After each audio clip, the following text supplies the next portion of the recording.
The title of this note is DeMoivre's theorem, and the goal is to find powers and roots of complex numbers. So we know how to add, subtract. We know how to multiply and divide.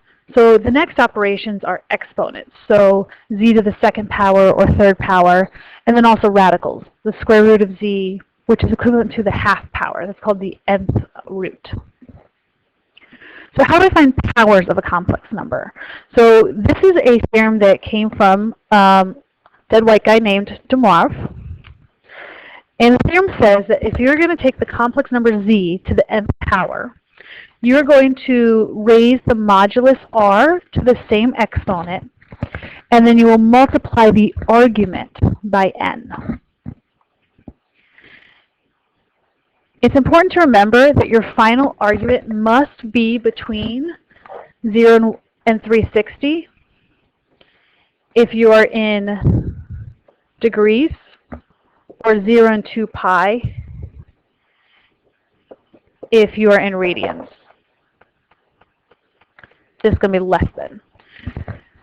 So DeMoivre's theorem, when you implement it, you're going to get values that might be more than 360. You would have to subtract 360 over and over until you got a number back under 360. So your steps, whatever your number is, you're going to convert it into polar form. That means it looks like r cis theta.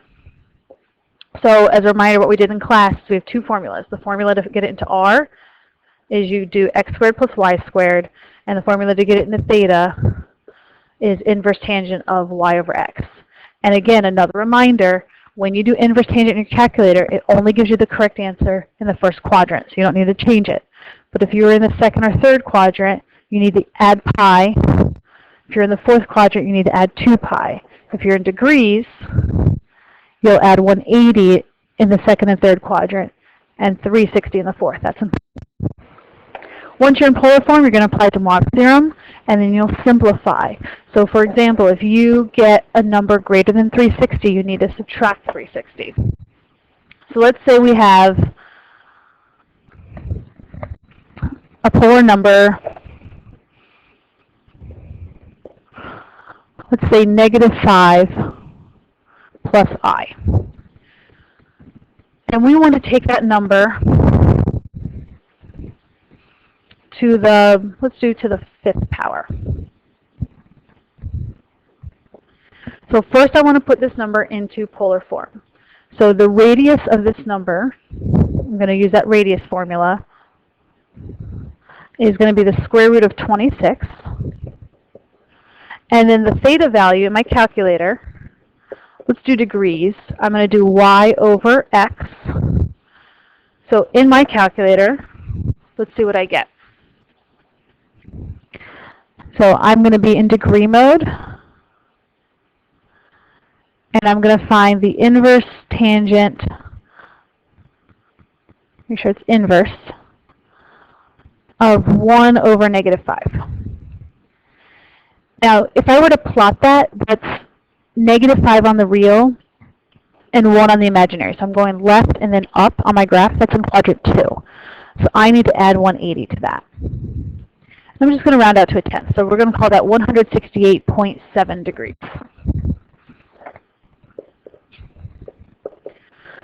So then to take that to the 5th power, we're going to take the modulus to the 5th power. And then we're going to multiply the argument by 5. So 26 to the 5th, radical 26 to the 5th power. That means radical 26 times radical 26 times radical 26 times radical 26 times radical 26, 5 times.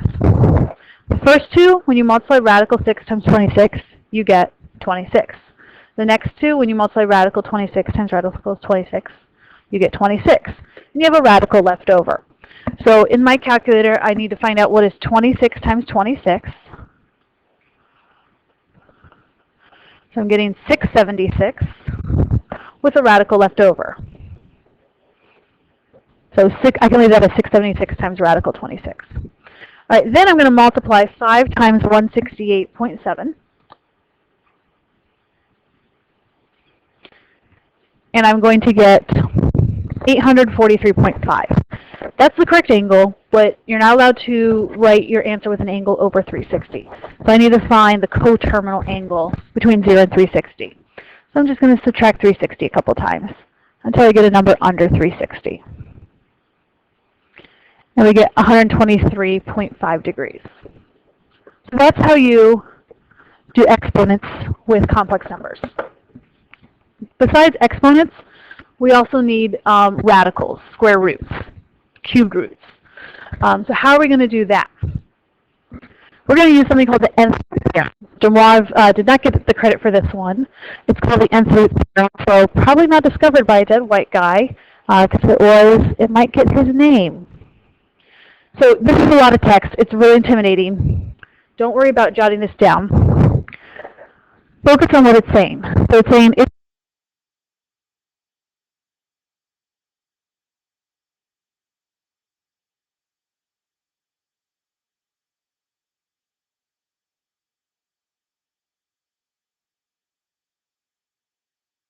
take the radius to the same power. So far it's the same as DeMoivre's theorem. Instead of multiplying, you're dividing. Dividing by n is the same thing as multiplying by 1 over n.